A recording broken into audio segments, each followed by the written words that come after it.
Bem-vindos a mais um artigo recomendado do mês da Revista Portuguesa de Cardiologia, desta vez a edição de julho, e hoje temos connosco o professor Mário Santos, que é um conhecido especialista também na parte, sobretudo, da hipertensão pulmonar e do ventrículo direito, e precisamente ele foi selecionar um artigo que foi recentemente publicado no European Heart Journal e que foca um problema que eu diria que é bastante frequente na nossa prática clínica.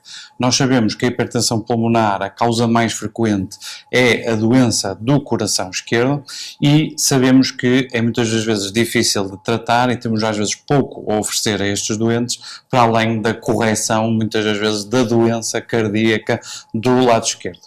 Neste ensaio clínico randomizado, os investigadores foram precisamente testar se em doentes com hipertensão pulmonar e doença valvular já corrigida, a adição do sildenafil ia melhorar o prognóstico e os outcomes clínicos deste doente. Mário, obrigado por teres vindo aqui ao artigo recomendado do mês da Revista Portuguesa de Cardiologia.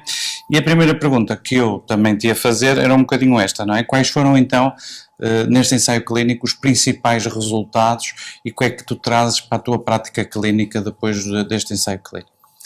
Bem, eu é que agradeço o convite, é um gosto de estar aqui.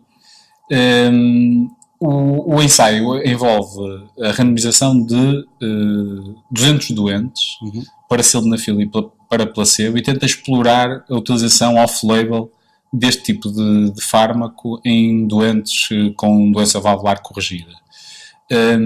E aquilo que o ensaio nos mostra é que os outcomes combinados, nomeadamente morte, hospitalização por insuficiência cardíaca, agravamento funcional e classe funcional, têm o dobro da incidência no grupo tratado com sildenafil versus placebo. E, portanto, os doentes, sobretudo à custa de hospitalizações por insuficiência cardíaca e os doentes referirem num score clínico sentirem-se piores.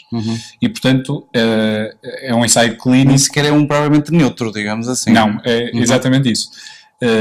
E pegando aí nesse teu comentário, eles fazem um teste hemodinâmico agudo que é positivo a favor do sildenafil, porque aumenta o débito cardíaco e reduz as resistências vasculares pulmonares, mas depois, quando seguem os doentes 6 meses, verificam que eles são mais hospitalizados e agravam o seu estado funcional. Nem tudo o que parece é às vezes, não é? Exatamente. É um ensaio que, para além da questão de conteúdo, metodologicamente relembra-nos que os surrogate markers nem sempre contam a história toda. É um ensaio importante porque eu acho que termina esta utilização off-label destes fármacos neste tipo de doentes valvulares, sobretudo mitrais, porque 90% eram mitrais com correção bem sucedida. Muito bem. E na tua prática clínica? Então, na prática, mantemos o sildenafil, mas nas outras etiologias da hipertensão pulmonar? Sim, exatamente. A extrapolação para outros grupos de hipertensão pulmonar pode ser feita num certo sentido, porque este é mais um ensaio que se vai juntar a outros no grupo 2 de hipertensão pulmonar secundária ao coração esquerdo, que demonstraram ser neutros ou também negativos, com alguns sinais de segurança preocupantes, e portanto vem-nos dizer que estes doentes não devem ser tratados com estas drogas. Relativamente à insuficiência cardíaca com fração de ejeção preservada e reduzida, são doentes diferentes, mas a maior parte da evidência publicada também demonstra que estas drogas não funcionam e até podem ter algumas questões de segurança. Isso é bastante importante. Isso, de facto, leva-nos a um problema que todos nós temos na nossa prática clínica, não é? Muitas das vezes, no caso específico deste ensaio clínico, não é? Tu corriges a doença valvular, nomeadamente corriges a doença mitral, o doente muitas das vezes fica ainda com a sua hipertensão pulmonar, às vezes a melhoria sintomática não é assim tão grande, e o que é que nós podemos ainda oferecer a estes doentes? Quais serão aqui as tuas mensagens que tu querias deixar? Eu acho que é uma excelente pergunta e é um desafio clínico que frequentemente todos temos na nossa prática. A primeira mensagem é que a hipertensão pulmonar destes doentes é um epifenómeno da sua doença. Eu gosto de dar a analogia do tratamento das extracistos ventriculares no doente pós-infarto.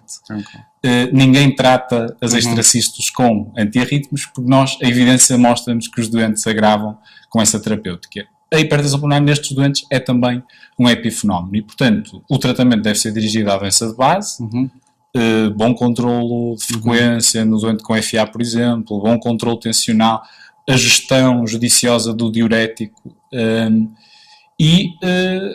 enfim, também é uma mensagem importante, se a hipertensão pulmonar for desproporcional, ou se o doente tiver sintomas desproporcionais para a gravidade da doença cardíaca esquerda, ou o fenótipo cardíaco, habitualmente no ecocardiograma, for desproporcional para a gravidade da doença esquerda, são doentes em que pode haver a coexistência de um diagnóstico pré-capilar e são doentes que devem ser referenciados a um centro de tratamento de hipertensão pulmonar. Ok, acho que isso é uma mensagem útil e eu diria que se calhar uma outra mensagem, às vezes, e no caso deste ensaio clínico, não é, que utiliza doença valvular, se calhar é não deixar os doentes atingirem muitas das vezes este estadio, às vezes, de hipertensão pulmonar avançada. Sabemos que na doença valvular às vezes intervimos um bocadinho tarde demais, não é? E se calhar fica aqui uma mensagem também, acho eu, para, acho que concordas comigo, sim, para sim. uma intervenção se calhar um bocadinho mais precoce na história natural da doença. E eu diria também que é mais um ensaio a salvar os doentes dos nossos raciocínios intuitivos e muito sofisticados, mas que depois cuja evidência os contradiz. Nem sempre aquilo que parece é, e por isso é que é importante ser de nós testarmos de facto em ambiente rigoroso, ensaio clínico, seguimentos a longo prazo, este tipo de doentes.